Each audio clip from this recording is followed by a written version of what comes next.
O título dessa mensagem é Santa Confiança.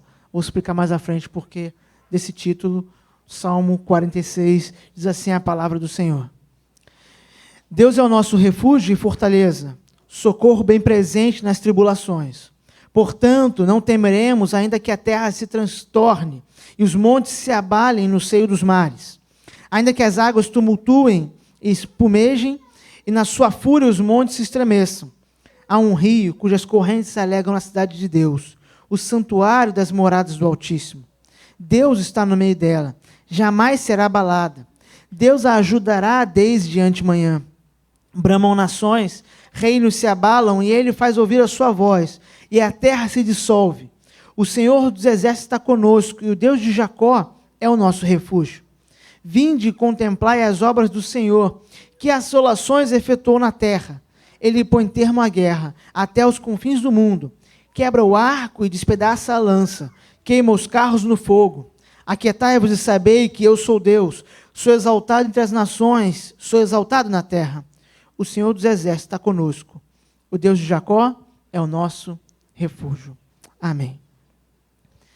Por que santa confiança? Porque essa é uma das maneiras como esse salmo é conhecido. Ele é conhecido na tradição como o salmo da santa confiança. Também é conhecido na tradição cristã, mais recente, recente dos últimos 500 anos, como o Salmo de Lutero, porque esse salmo era o salmo preferido de Martinho Lutero, e, inclusive, esse salmo serviu de inspiração para a composição do famoso hino Castelo Forte. Esse salmo foi a poesia que inspirou Lutero a fazer uma outra poesia, falando das lutas, dos desafios da caminhada, a partir daquilo que ele havia aprendido com o autor bíblico, falando dessa confiança no Senhor. Essa confiança que o Salmo 46 vai estabelecer, vai anunciar, é interessante porque ele vai usar, a partir da linguagem poética, uma série de contrastes. Ele vai fazer uma série de comparações, de contrastes, para nos lembrar como a criação é muito distinta do Criador, num aspecto, no sentido de o que é mutável, o que é transitório, o que é passageiro e aquilo que é imutável. Esse salmo, ele fala justamente sobre esse contraste de coisas que são passageiras, são transitórias, e Deus, como imutável, como aquele que não altera, porque de nada tem falta, nada precisa ser completado. Quando nós dizemos que Deus não muda, não é que Deus é um teimoso, de que eu sou assim e não mudo. É que não há como mudar aquele que é perfeito. Aquele que é perfeito, completo em si, não tem para onde mudar, não tem o que acrescentar em si. Por isso que Deus é imutável. E perceba que na passagem que lemos, a poesia vai usar diversas figuras, diversas imagens para falar de coisas transitórias, de coisas passageiras. Inclusive, usa algumas coisas que, aos nossos olhos, parecem bem firmes, mas o salmista vai dizer que não são tão firmes assim. Ele vai usar, por exemplo, a terra como um exemplo de algo que é passageiro. O chão debaixo dos nossos pés não é tão firme quanto parece. Os montes, as águas do mar. Vai usar a figura dos governos, as nações, os reinos que se levantam e caem, as guerras. Tudo isso vai aparecer nessa poesia, ao longo desses versos, para mostrar aquilo que é passageiro e aí mostrar, então, o domínio de Deus, que é imutável, que é o eterno. Esse salmo ele pode ser dividido, só para informação, que é justamente nessa divisão, agora nós vamos aprofundar nele, dessa maneira, versos 1 a 3, o poder de Deus sobre a natureza. O salmista vai tratar de fenômenos naturais e mostrar a diferença entre como eles são passageiros, esses elementos, apesar da sua força, e Deus, que é eterno. Versos 4 a 7 vai mostrar o poder de Deus sobre a sua cidade. Sua aqui, a cidade de Deus, que é, na verdade, a cidade que desce, a Jerusalém celestial. E eu vou fazer justamente esse contraste de uma cidade terrena, o mundo que nós vivemos, da cidade celestial, que é o contraste que Agostinho faz, por exemplo, quando trata de duas cidades, a cidade dos homens e a cidade de Deus, que desce a ser Jerusalém celestial. E a última parte, os versos 8 a 11, é o poder de Deus sobre o mundo inteiro. Então é uma poesia para falar de confiança, e a confiança vai ser estabelecida nesses contrastes, desses três blocos, sobre a natureza, a cidade de Deus e o mundo como um todo. Vamos, então, nos aprofundar observando o que podemos extrair para a gente, para aprendermos, para termos a nossa confiança em Deus fortalecida. Perceba primeiro, nessa primeira divisão, a partir dos versos 1 a 3, eu chamei aqui dessa passagem isso, obrigado, transtornos da natureza. Perceba como começa o primeiro verso. Vamos ver juntos? Deus é o nosso refúgio e fortaleza, socorro bem presente nas tribulações. Ele começa já anunciando o que vai explicar. Eu vou dizer que Deus é refúgio e fortaleza, e já abre o Salmo com essa expressão, que é a que vai fechar também o Salmo. E ele é refúgio e fortaleza presente nas tribulações, diante dos transtornos. Essa figura de refúgio e fortaleza, por mais que pareça um sinônimo, não é bem isso. São ideias um pouco diferentes. Elas se complementam, elas se completam. A ideia aqui é de proteção e segurança. Deus como refúgio é um aspecto defensivo. Deus nos protege das circunstâncias externas. Deus protege o seu povo daquilo que está fora de nós e que é perigoso, que vem contra nós. Ele é protetor, é como um escudo. Ele defende o seu povo. Ele defende os seus filhos, como um pai e uma mãe. Interessante que essa figura de pai, que aparece no Antigo Testamento falando de Israel, e no Novo falando da nova aliança, dos crentes nascidos de novo, mostra justamente essa proteção. Deus protege. Deus entra na frente, ele se interpõe para proteger os homens. Ele protege o seu povo.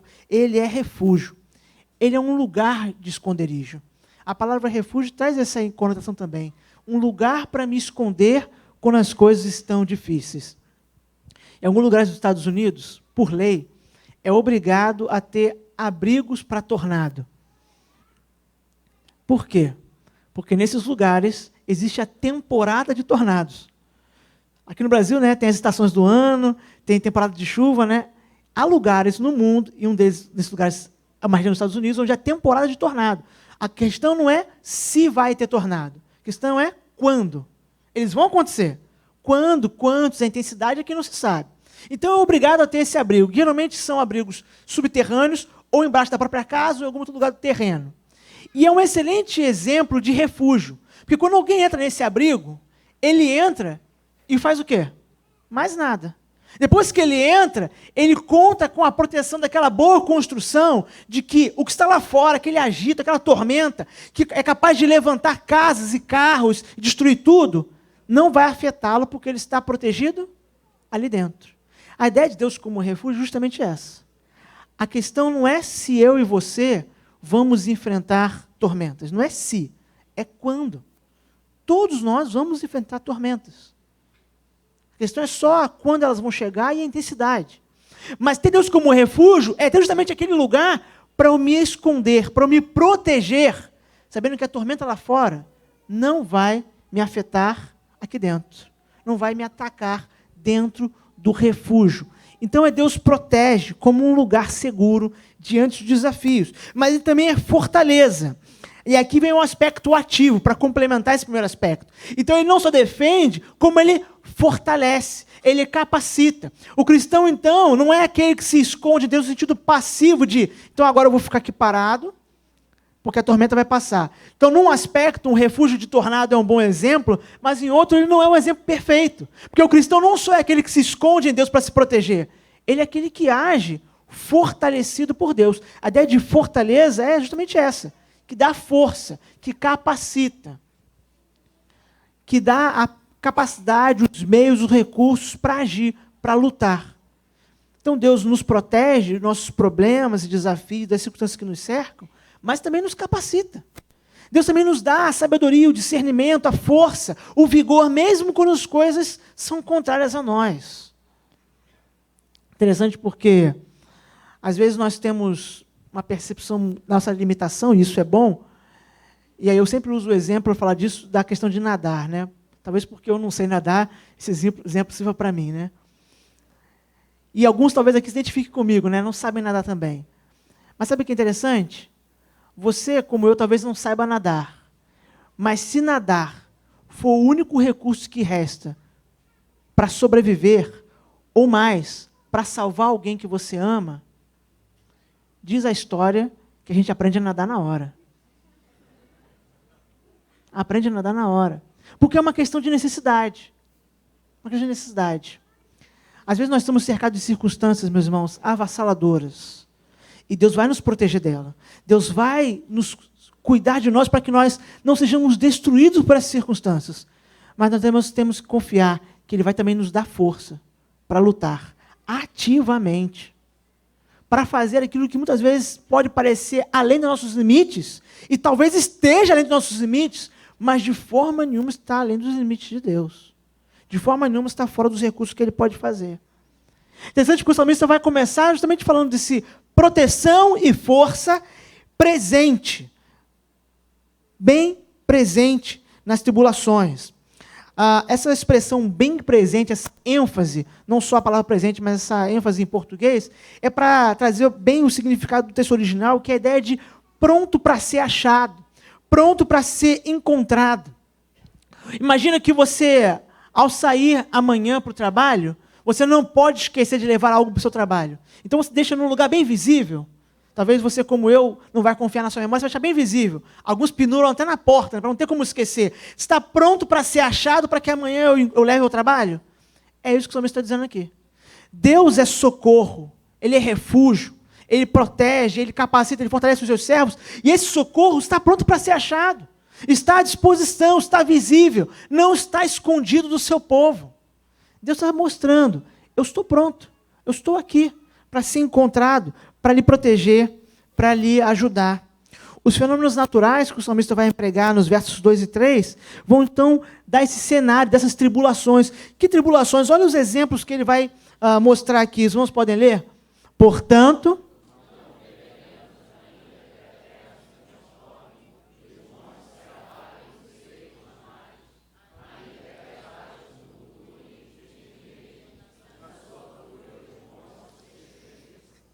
Deus, então, é proteção e fortalece para enfrentar as tribulações. E aí ele vai ilustrar com essas questões da natureza. Os fenômenos da natureza são bons para ilustrar a nossa fragilidade. O salmista vai usar uma linguagem poética aqui, que eu não posso me chegar a esse nível de linguagem poética, mas eu posso usar alguns exemplos bem do nosso cotidiano. Eu me lembro, no início desse ano, quando teve a famosa chuva do Eduardo Paes. Quem lembra dessa chuva? A chuva do Eduardo Paes, a chuva que não caiu. Vocês irmãos lembram disso? Houve uma notícia de chuva, eu não sei quem começou a notícia. Sinceramente, até hoje eu não descobri, não investiguei tanto assim também, mas não descobri. Começou a se espalhar um dia de semana, não me lembro se foi uma quarta, uma quinta, um dia de semana, de que ia cair uma tempestade daquelas que nós, como cariocas, sabemos que de tempos em tempos cai realmente. E essa notícia começou a se espalhar. E hoje nós temos as redes sociais, e a rede social é interessante, porque ela não tem controle, né? Depois que algo entra ali, meus irmãos, não para. Isso, inclusive, um parênteses, é um alerta. Se você colocou algo lá, não acho que dá para deletar, porque não dá. Aquilo vai ad eternum. Fica ali para sempre. Mesmo que você tire do seu, alguém tem em algum lugar aquilo guardado. Fechando esse parênteses. Então, aquilo começou a se espalhar. E eu, no início, confesso, irmãos, comecei a ficar preocupado. Porque a notícia veio primeiro. Olha, Eduardo Paes falou e tudo mais. Depois alguém disse até onde falou. Falou no rádio tal. Depois agora falou no rádio tal, no horário tal, no programa tal. Uma pessoa me ligou e falou, eu ouvi no rádio. E aquilo foi aumentando aquele volume. Eu só comecei a perceber que aquela chuva talvez não fosse aquilo tudo, quando eu comecei a receber uma foto de um céu bem nublado, e naquele dia o céu ficou muito nublado, né? Quem se lembra disso? Alguns talvez se lembrem disso, melhor dizendo. Aí eu recebi aquela foto do céu bem nublado e dizia assim, esse é o céu agora no Arpoador. Daqui a 10 minutos, esse é o céu agora no Nova Iguaçu. Eu falei, mas é o mesmo céu, eu acabei de receber essa foto. Esse é o céu agora... E eu recebi uns 5 ou 6, não só bairros, regiões distantes umas das outras. A mesma foto. Eu percebi, bem, então, pode até ser que chova, mas essa notícia, ela é muito mais uma notícia viral de internet do que uma notícia. Mas por que essa chuva serve de exemplo para o que eu estou falando aqui? Muita gente naquele dia deixou de fazer coisas com temor. Alguns até com prudência, dependendo de onde moram, de onde trabalham. Ficaram preocupados. Porque aquele alerta mostrou, olha, se essa chuva cair desse jeito, é perigoso para a gente. A natureza por si só mostra a nossa pequenez. Os montes tremem, a terra se abala. O salmista diz, As tribulações acontecem, elas são grandes. Aquilo que parece firme não é tão firme, nem o chão embaixo dos nossos pés. Ele pode se mover, ele pode se abalar, mas Deus não. Deus não se abala. Deus não está sujeito a isso. E Ele nos protege dessas circunstâncias assustadoras. Sabe por que um terremoto é tão assustador? Não sei se você já passou por um, recentemente teve um no Chile, e algumas pessoas conseguiram sentir até os tremores no Brasil, regiões de São Paulo, Mato Grosso do Sul. Sabe por que um terremoto é tão assustador? Porque quando a terra treme, a gente lembra que o chão não é tão firme quanto parece. Porque o chão parece muito firme, né? Nós fazemos as casas da gente em cima dele. Nós confiamos que ele vai ficar firme. Mas quando treme num terremoto, fica claro assim, não é tão firme quanto parece. As coisas não são sólidas. A gente não pode confiar, talvez, tanto como achamos que poderíamos confiar. Mas esse é o contraste desse salmo nessa primeira parte. O chão treme, os mares se esbravejam, mas o Senhor não está sujeito a nada disso. Deus não é afetado por essas mudanças. Pelo contrário, Ele nos protege disso. Qual é a aplicação disso? O que a gente tira disso como lição nessa primeira parte? Muitas vezes parece que nós estamos firmados em algo seguro, mas não estamos. Você pode achar que a sua vida está segura por uma série de circunstâncias que talvez você mesmo tenha construído ao longo dos anos, se esforçado até muito para isso. Mas deixa eu te dizer, fora de Deus não há segurança. Fora da rocha inabalável, não há nenhuma rocha firme. Só Deus é uma rocha inabalável, só Deus é firme o suficiente. Nós temos que ter muito cuidado para não depositar nossa confiança no lugar errado. Depositar nossa confiança na riqueza, na segurança, na nossa própria força, na nossa inteligência. Mas há de outros elementos que eu poderia citar aqui. Depositar a segurança na firmeza de um governo, estabilidade de um governo, na força econômica de uma nação. Não, a nossa segurança não está nessas coisas, porque essas coisas passam. Essas coisas mudam. Essas coisas, muitas vezes, são justamente aquilo que vai criar problema para nós. Deus é a segurança. Deus é o refúgio. Ele que vai nos proteger, Ele que vai nos fortalecer quando nossas circunstâncias forem muito difíceis. Só Deus é totalmente confiável. É isso que você está dizendo no verso 1. Quando você tiver que lidar com as circunstâncias, então, do seu dia a dia, alguns de nós talvez tenham que lidar com elas nesse momento, estamos lidando com elas nesse momento. Eu falei sobre isso na quarta-feira. Há pessoas que nesse momento talvez estejam passando pelo meio da tempestade. Nós temos que ser lembrados que a nossa confiança está no Senhor. Ele é a razão da confiança. Por quê? Porque Ele não muda.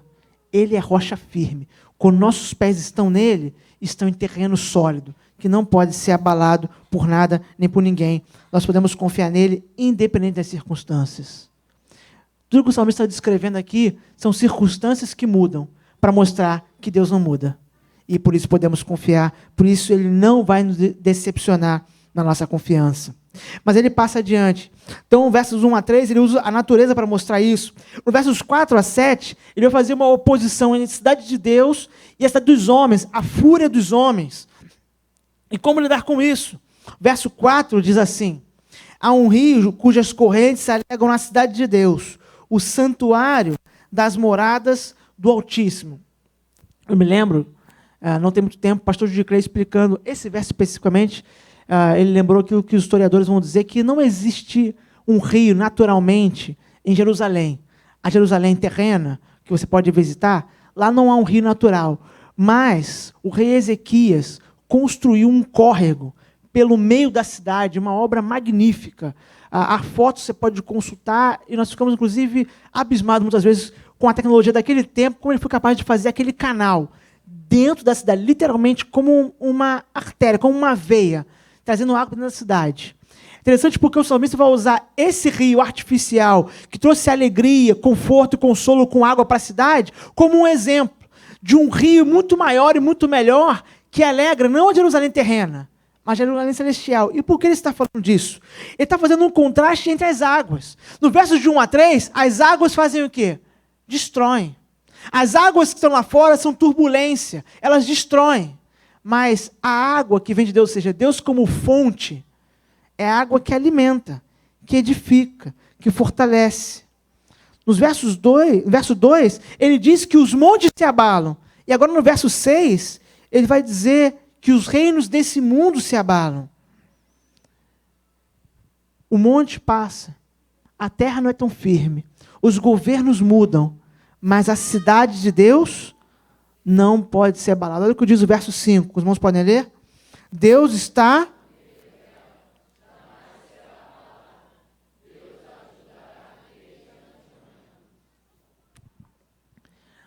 Eu falei umas semanas atrás, pregando aqui, que desde que eu me conheço por gente, eu ouço falar que o Brasil está em crise, né? A questão é saber qual o volume da crise, né? Talvez hoje estejamos repetindo o que eu experimentei na minha infância nos anos 80. Os irmãos, talvez com mais experiência, podem dizer se já em outro momento experimentaram algo parecido. Mas a questão é, o Brasil tem essa característica, né, de estar quase que continuamente em crise, de diferentes níveis, mas sempre em crise.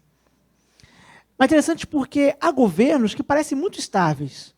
Você olha para as nações, você vê diversos países, eu poderia citar alguns, uma lista talvez até grande, de governos que mesmo quando mudam os governantes, parece que as estruturas permanecem, elas são estáveis. Mas a história mostra que isso não é verdade. A história mostra que por mais que isso pareça ser assim, nossa percepção de vida, 30, 40, 50, 60, 70, 80 anos de vida que alguns irmãos que eu sei que têm, essa nossa percepção ela não é um espectro amplo o suficiente para perceber que os reinos mudam. Países que hoje são considerados grandes potências, há 100 anos atrás não eram nada. Alguns deles nem existiam. E países que há 100 anos atrás eram potências, hoje eles não são nada. Não são nada. Por exemplo, eu me lembro quando a Iugoslávia desapareceu. Os adolescentes aqui nem sabem o que é a Iugoslávia, porque não aparece nos livros mais. A Iugoslávia foi um país que tinha representatividade política, bélica, esportiva. Ela não existe mais. Ela é uma série de nações hoje diferentes. Sérvia, Montenegro, Bósnia e Herzegovina, e assim por diante. Eu me lembro quando a República Tcheca era a Tchecoslováquia. Mas os irmãos sabem que há 100 anos atrás, essa região tinha um único império? Era um único império. Que era o império que governava toda essa região, liderado por uma dinastia austríaca húngara. Esses países hoje não são nada. A Primeira Guerra Mundial começou por causa desses países, no início do século XX. Hoje, o assassinato de um líder político de uma nação dessa não causaria mais uma guerra mundial, como causou há 100 anos atrás. Isso mostra, sabe o quê, meus irmãos? Os governos desse mundo são transitórios, passageiros. A crise econômica é passageira. Eu sei que não parece quando dói no nosso bolso, mas é passageira. Esses problemas passam, porque as coisas mudam, mas Deus não. É isso que o Salmo está dizendo. Deus é um fundamento de uma cidade cujo governo não pode ser abalado porque Ele é o regente. E por isso podemos confiar nele. Esse é o contraste do salmista. Não confiamos em nós mesmos, nem nas estruturas que construímos. Em 1929, quando teve a Grande Depressão Americana, muitas pessoas ricas, gente de muitas posses, cometeu suicídio nos Estados Unidos naquele ano. Muitas pessoas. Por quê? Porque o mundo deles estava apoiado sobre as suas condições financeiras que estavam baseadas na Bolsa de Valores de Nova York. E quando aquela bolsa quebra, aqueles homens perdem tudo, para eles não há mais onde se firmar. Não há mais onde colocar os pés. Por isso não há mais sentido para a existência. A nossa questão é que muitas vezes a nossa confiança é depositada em coisas, sejam elas que nós construímos pessoalmente, ou que estão acima de nós, coisas grandiosas como o governo de um país, mas essas coisas mudam. Isso não é uma justificativa, então, para desdenharmos, ignorarmos a necessidade de termos governos mais justos. Não é isso. Não é para sermos lembrados que o que vai nos dar paz, que vai nos preservar e nos manter, não é o governo desse país ou de nenhum outro país. Não é uma organização supragovernamental que pode controlar uma série de nações ou todas as nações do mundo, o que seja. Não é isso. É Deus. Deus é a fonte da nossa confiança, porque o governo dele é inabalável. O governo dele não está sujeito a crises. Nós somos afetados por bolsas, por dólar, uma série de coisas. Deus não. Deus não é afetado por essas coisas. Deus está sobre elas. Ele é um governante supremo, Deus imutável. O que a gente pode extrair disso para nós? Cuidado com o engano dos poderes temporários desse mundo. Há muitos cristãos que idolatram poderes temporários, sejam governantes, sejam poderes militares, bélicos, não só do Brasil, como no mundo inteiro isso acontece. Esses poderes são temporários. O Estado, o Exército, a economia, a educação, que outro elemento eu posso citar, são passageiros e estão sujeitos a alterações. Eles não são a nossa fonte de confiança. O que muda um país, o que dá sentido à vida de uma pessoa, não são essas coisas. Isso tem tudo o seu valor, mas não são essas coisas. É Deus. Ele é a confiança, ele é a fonte de confiança. Reis bons e maus se levantam, a prosperidade e a crise se alternam. Mas Deus não. Deus não muda. Por isso eu posso confiar. Quando as coisas estão difíceis. Principalmente, você talvez que esteja naquela fase da vida de construir a sua vida, sabe, de começar a conquistar uma série de coisas, se esforçar, às vezes está se preparando até para isso, mas já está começando a se envolver. Cuidado, para não depositar confiança demais em coisas passageiras.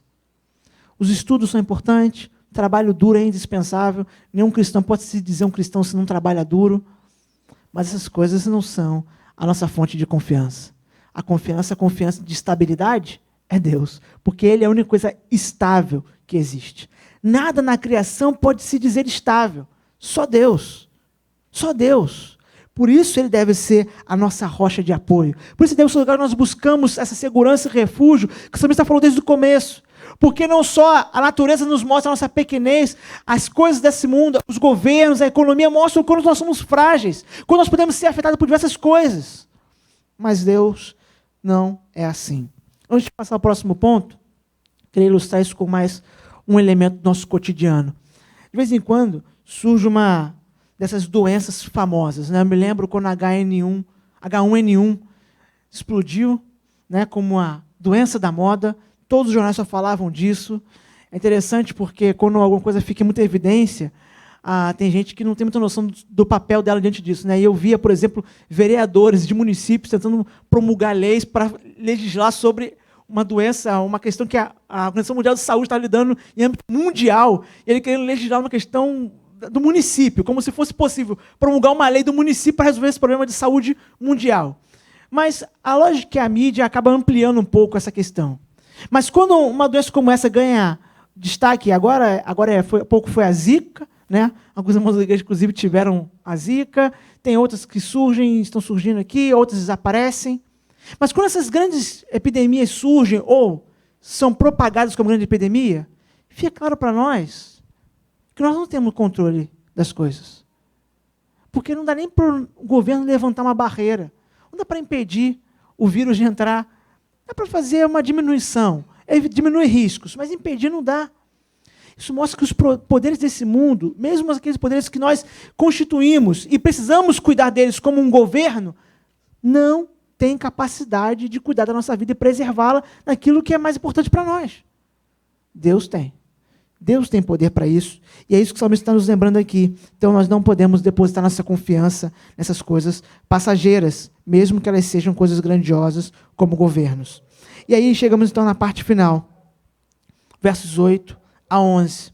Onde a passagem vai mostrar que Deus é exaltado sobre tudo, sobre todo o mundo, sobre todas as coisas. Vamos ler juntos versos 8 e 9. Vinde e contemplai as obras do Senhor, que assolações efetuou na terra.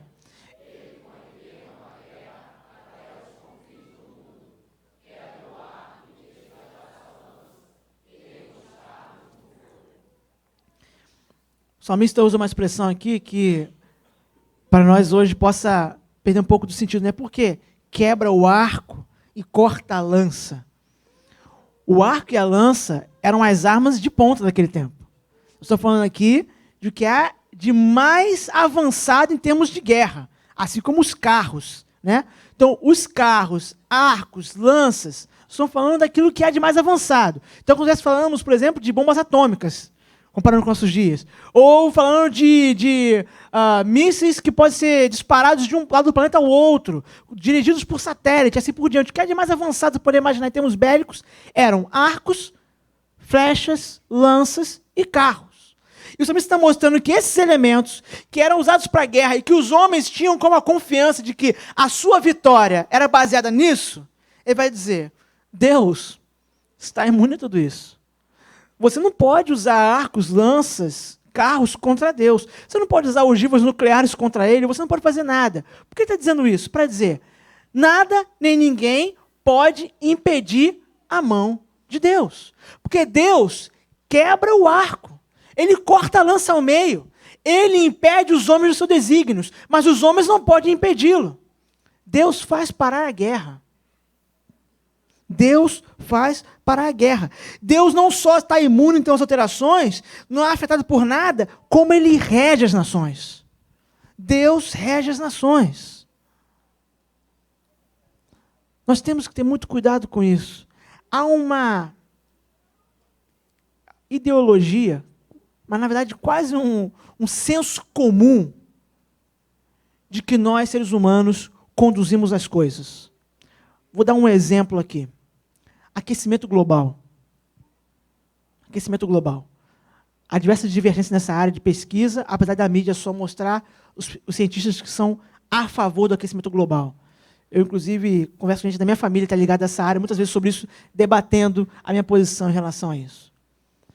Um cristão, por mais que entenda o papel do ser humano no cuidado com a natureza, que, aliás, é um mandamento de Deus, Deus mandou dominar a criação, sujeitá-la para cuidar dela como mordomo, ou seja, preservar a natureza é mandamento de Deus. Não só para cristãos, para todos os homens. Apesar disso, um cristão, ele sabe que o ser humano não pode determinar o destino do planeta. Não pode. Preste atenção nisso que eu estou dizendo. O ser humano não é capaz de determinar o destino do planeta.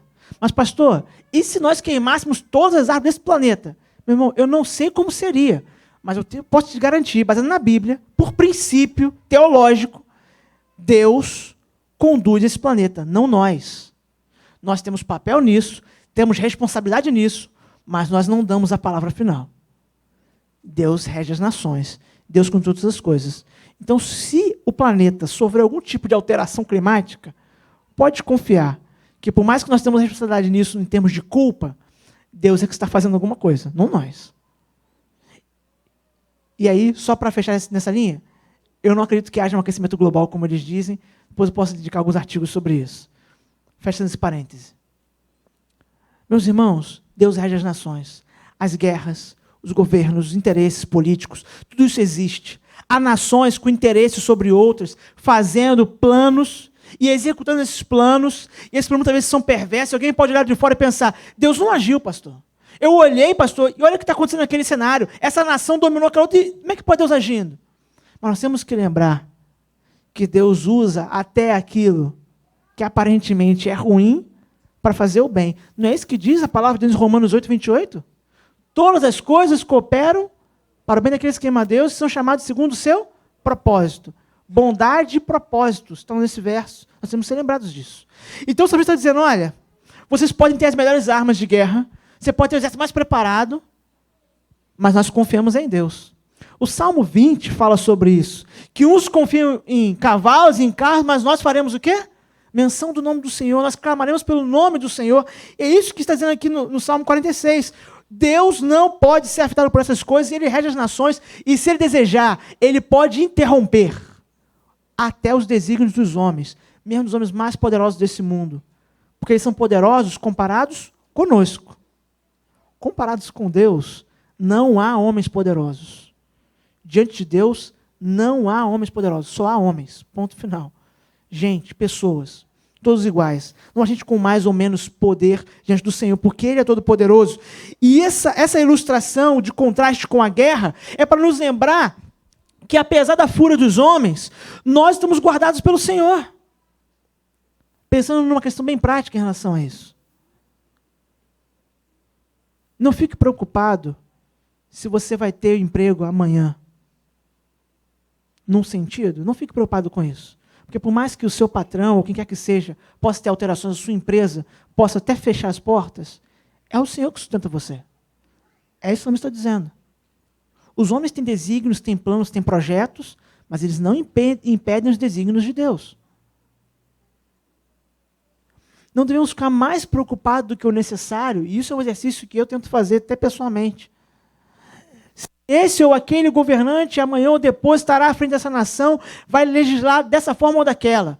Nos preocupamos com isso de forma comedida. A nossa preocupação não pode ser nisso no sentido de causar ansiedade, porque mesmo que um governante decida fazer uma lei iníqua,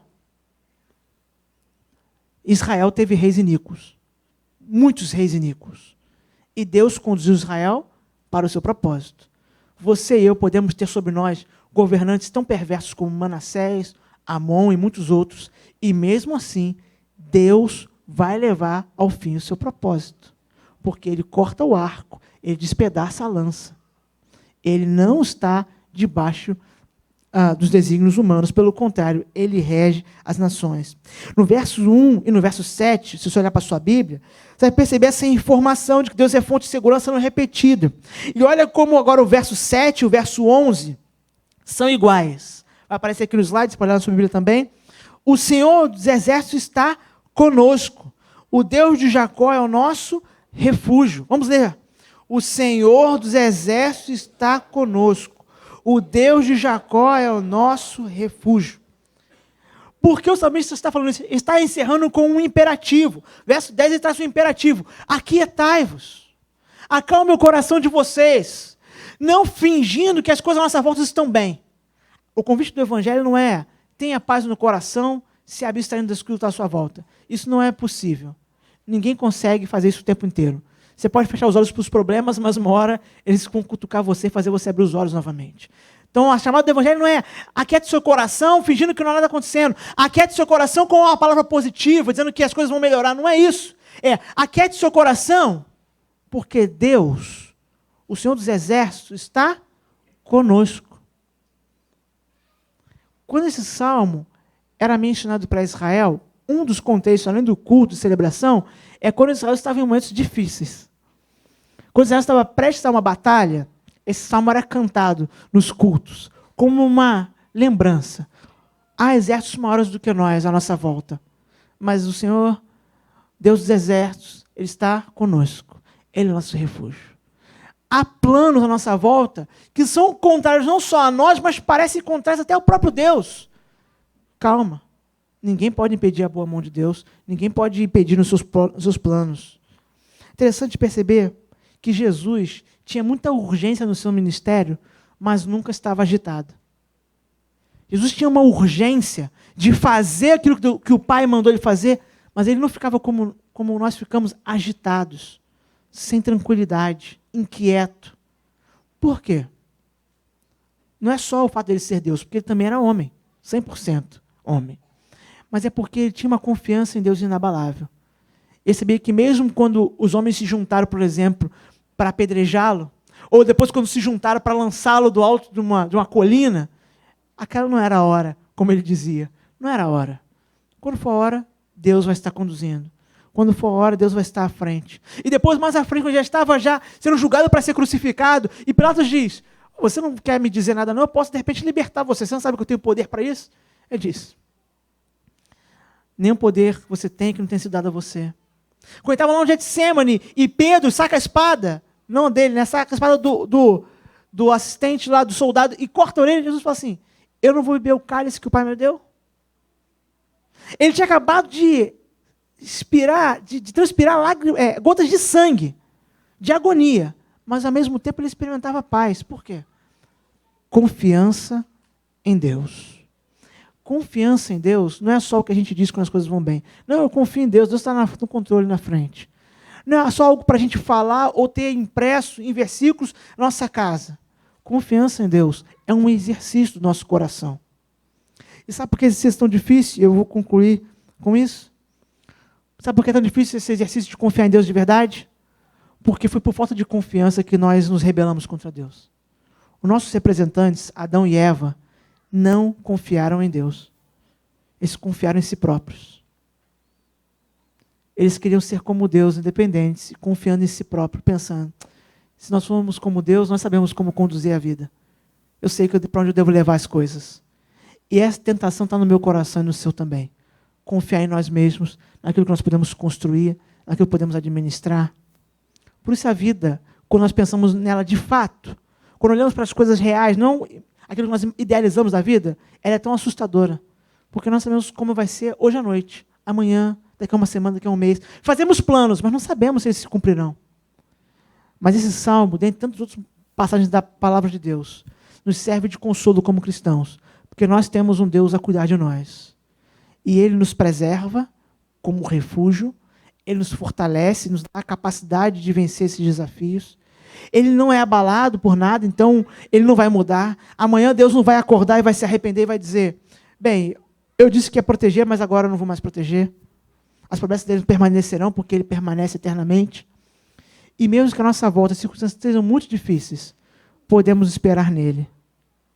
E o cristão deve ter essa confiança restaurada, que nós perdemos lá no Éden, restaurada, agora na pessoa de Cristo. Deus prometeu o Senhor Jesus Cristo, e Ele cumpriu essa promessa. Isso por si só é razão suficiente para Ele ser digno da nossa confiança. Por isso, a santa confiança no Senhor é o convite desse salmo nessa manhã, e eu quero orar por você e por mim nesse sentido. Feche seus olhos, vamos falar com Deus.